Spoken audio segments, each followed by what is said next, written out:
I begun to thee this day, and I say that I, the living God, have intended that my own people would be full of my life.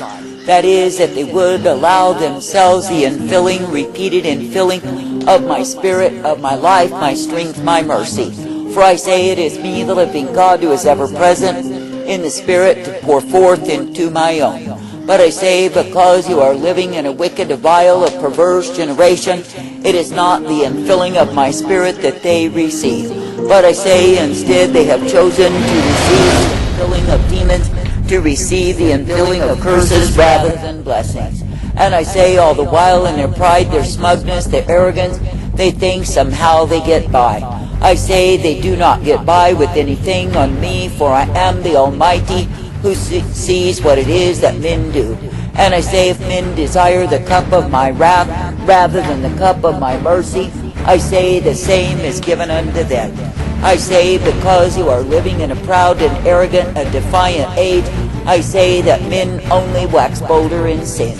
That is, they continue in that which will cause them despair, which will cause them devastation of soul. And I say all the while, because they are so puffed up on their pride, so conceited and sure of themselves, I say they do not even see the handwriting on the wall. That is, they do not even see that I, the living God, have withdrawn myself from them. I say this day that I, the living God, am ever present to give mercy unto the man who does desire to be filled by me. But I say, when a man is desiring to be filled with the world and the vanities contained therein, I say that he will receive the curses multiplied. For I say, when a man reaches out to the arm of flesh, when he allows himself to be filled with demons rather than my spirit, I say such a man is a fool. And I say, when men depart from the truth, the light that I provide, to take up that which is their own destruction and damnation, I say they are of course not worthy of me. I say this day that it is me, the living God, who is showing forth my sore displeasure with such a rebellious, wayward, and vile generation. That is, I am showing forth that it is me who is well able to give what men have need of time and again. And I say, when men through their pride will grow so defiant of me that they cannot be receiving of me, I say, of course, they will receive my wrath. And I say that they will receive the wrath multiplied the more they set in defiance of me. For I say, in this wicked, perverse, and vile generation, how many are the sins that men commit day by day. Yet I say they are so proud of what they do, they defy me, and then they say they've done no evil. But I say that the truth of it is they have committed multiplied evil, and I say they are ashamed unto my name. And I say they are ashamed that I, the living God, am sorry that I ever brought them forth.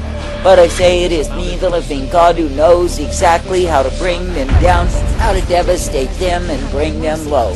And I say, though they think in their own conceit it will never happen to them, I say that it is not true. For I say that I, the living God, can easily bring down the proudest of men and cause them to wallow in the dust. And I say that I can reduce the fatted, the full, the sleek down to where they are nothing at all. I say this day that I, the living God, do give to thee the way wherein you are meant to walk. And I say, if you will be thankful for the same coming forth in the fear of me, of course you will be kept by me. But I say, if you are ever deviating from the way that I give thee, it is because you are rebellious against me. Now stop and consider what is the end of rebellion, what is the end of pride. I say that both will cause you to end in a heap of despair, emptiness, and futility. I say this day that I, the living God, have called thee to walk uprightly. I say that I've called thee to be ever thankful, and I say that I've called thee to be directed by me. And I say, if you will indeed be walking in the calling that I give thee, you will be guided forth. But I say, if you are ever despising what it is that I, the living God, do intend for thee, and going off in your own way, I say you are being filled by demons. For I say there's a way that seems right unto a man, but that way will destroy him. I say this day that I, the living God, at this time am bringing low the proud, and I say that I'm humbling them much to their dismay. For I say that the proud, when they are spread out, think they remain forever, that none can bring them down. But I say the truth of it is that I, the living God, can literally bring low, devastate into deep despair the proud. That is, I can cause them to be humble to the point that they see that they have no help of their own. I say this day that I, the living God, am bringing nations down, and I say that it is me who is able to do so.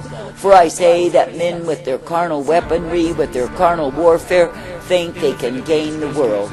But I say the truth of it is that it's me, the living God, who does literally hold the realms of power in this world. That is, by one move of my hand I can bring a nation tumbling to the ground. That is, and the same nation that was once so applauded and approved and well spoken of can become a hissing, can become nothing but refuge under men's feet. For I say, when men will look upon what it is that I, the living God, am able to do, I say that they will marvel at the same. For I say it is me, the living God, who will be showing forth the miracles of my wrath in a wicked, perverse, and vile generation. And it is me, the living God, who will be showing my utter disgust with those who walk afar off from me. For I say that I, the living God, never ever intended that men would grow so haughty and proud, so independent as they are in this wicked generation. That is, where they think if they strut and boast upon themselves, if they imagine they are some great thing that they are. But I say that men are greatly given to delusion through pride and the drunkenness of the same. And I say that men are blowing their own horns and seeing themselves as absolutely something that they are not. But I say the truth of it is that I, the living God, am well able to bring down a people who walk in such a way, even though they think it would never happen to them. For I say that I, the living God, am the one who is carrying all power in this earth, even though men imagine it is theirs. And I say to a wicked, a vile, a perverse generation, it is me, the living God, who can indeed subjugate the same. I say that I can cause them to tremble, I can cause them to live in fear continually, because they do not know what next will come from me. I say this day that I, the living God, am indeed going to return unto the sons of men the awesome fear of me. For I say that men have grown so dull, so dumb, so stupid, they think they own it all. That is, they think they have full control, they think they can dictate, and they think that they shall prevail. But I say that the truth of it is that men and women are highly dispensable when they are in disobedience unto me. For I say it is me, the living God, who has no respect of those who are lacking in the fear of me. That is, the ones who walk according to their own lust, their own greed, their own understanding, and love it so, then they claim that they are my people, what fools they are. For I say that the ones who are truly my people will walk in the fear of me day by day. That is, they will seek to be pleasing me, to come forth in me, to be ever guided by me. And I say that they will seek to walk in the way of the upright, in order that I, the living God, am pleased in them. I say this day, because of the stubbornness, the pride, the foolishness that men have given themselves unto, I say they wax bolder in their filthiness, their vileness, and their wickedness before me.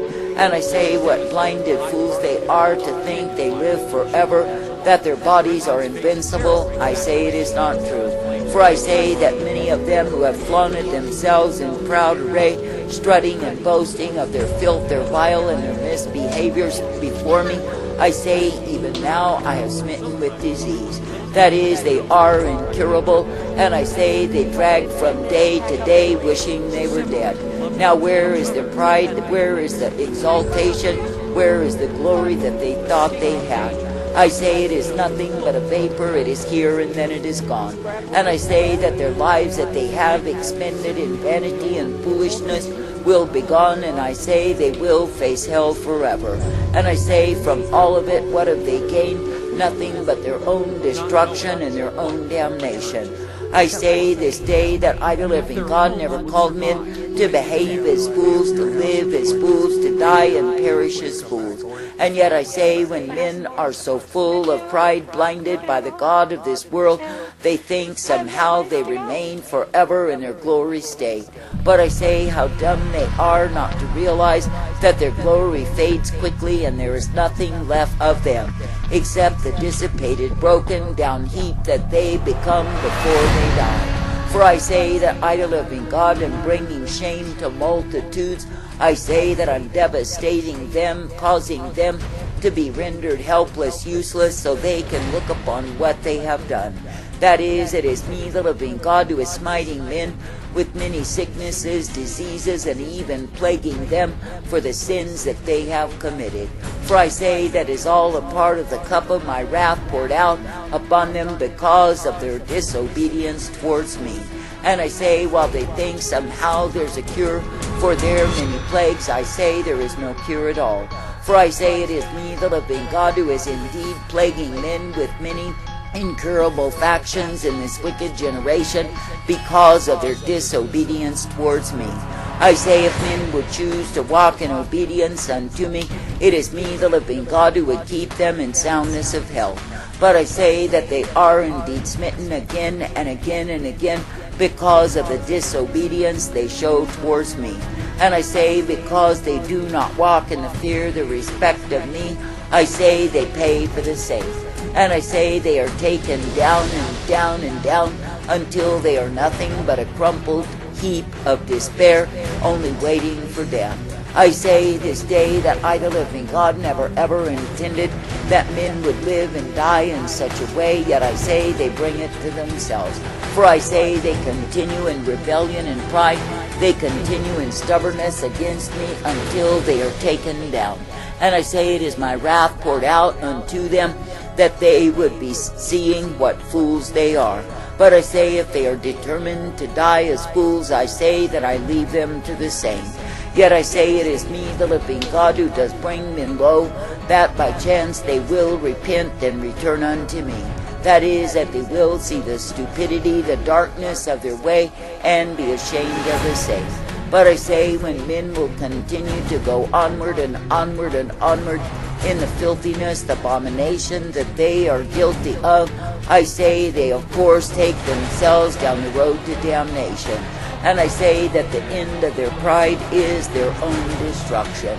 I say this day that I, the living God, desire to give mercy unto the ones who walk uprightly in me. Therefore I say this day, do not kindle my wrath against thee through disobedience, through disrespect towards me. But I say, be ever seeking daily to increase in the fear of me, that you will walk uprightly in me. That is, that you will literally fear to displease me and come under the wrath that I am displaying in this time. For I say it is the time that men shall see manifestations of my wrath that they have not ever seen. That is, they will see that when I, the living God, am angry, that men cannot stop me in my rage. For I say that I will indeed ventilate my fury upon them, devastate them, and bring them low. Yet I say that some will still refuse to repent and come unto me. And I say such ones will die under the wrath that I, the living God, am showing forth in this vile generation. I say this day, if it is me that you love, then praise me and thank me when you see my retributive justice, my judgments revealed. That is, be thankful that you do not need to be under the wrath, but you can be under mercy if you walk uprightly in me. And I say, be thankful that I give to thee the way, the truth, the light that is only to be found through me. And I say, be thankful that you can be coming forth in that which I give, for I am well able. That is, to give light and truth, strength and hope to the ones who humble themselves unto The me. Most High will abide in the shadow of the Almighty. I will say to the Lord, my refuge and my fortress, my God in whom I trust. For he will deliver you from the snare of the fowler, and from the deadly pestilence. He will cover you with his pinions, and under his wings you will find refuge. His faithfulness is a shield and buckler. You will not fear the terror of the night, nor the arrow that flies by day, nor the pestilence that stalks in darkness, nor the destruction that wastes at noonday. 1,000 may fall at your side, 10,000 at your right hand, but it will not come near you. You will only look with your eyes and see the recompense of the wicked. Because you have made the Lord your dwelling place, the Most High, who is my refuge, no evil shall be allowed to befall you, no plague come near your tent. For he will command his angels concerning you, to guard you in all your ways.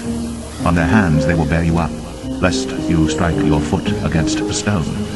You will tread on the lion and the adder, the young lion and the serpent you will trample underfoot. Because he holds fast to me in love, I will deliver him. I will protect him because he knows my name. When he calls to me, I will answer him. I will be with him in trouble. I will rescue him and honor him. With long life I will satisfy him and show him my salvation.